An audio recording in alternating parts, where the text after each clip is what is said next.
Hey guys, TCT here again. I just got back from seeing A Quiet Place. Shh. All I gotta say is this movie was extremely creative. They couldn't make a sound because of the creatures that were lurking in the woods. Apparently something happened. They don't really explain what happened yet. It feels like it's going to be like another Cloverfield. It really does.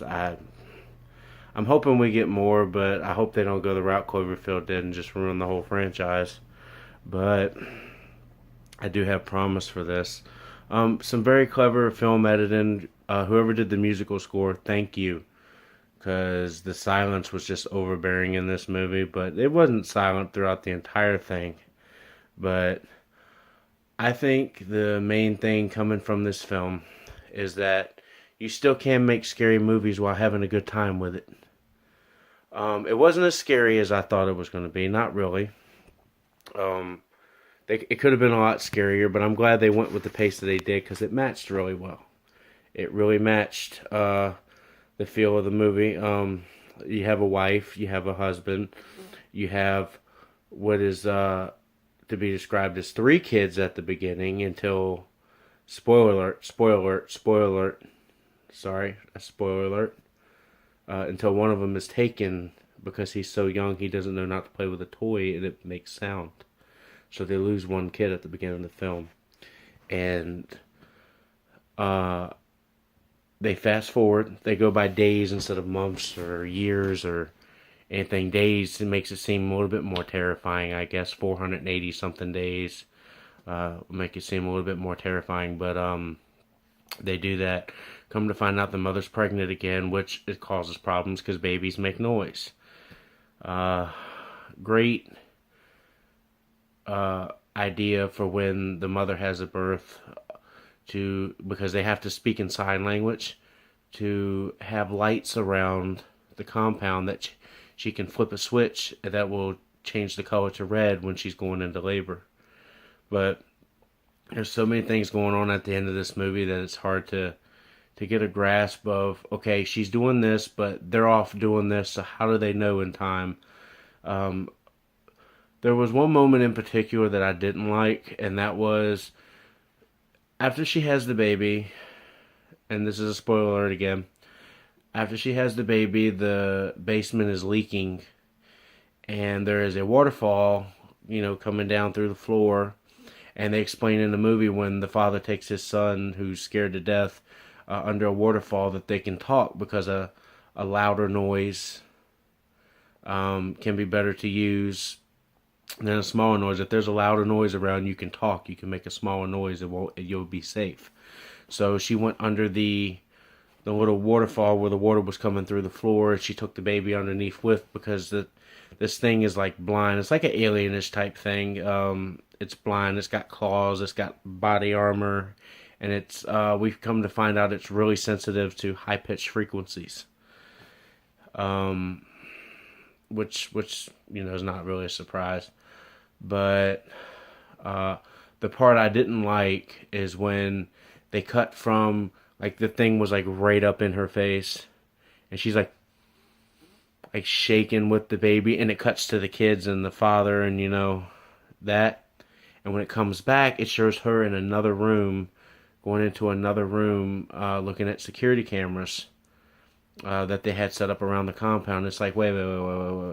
I'm missing a whole big part there. How did she go from almost being killed to that? It didn't show how she got rid of the creature unless they're assuming we're dumb and we know that the creature went away. Like, I mean, not all people are that bright.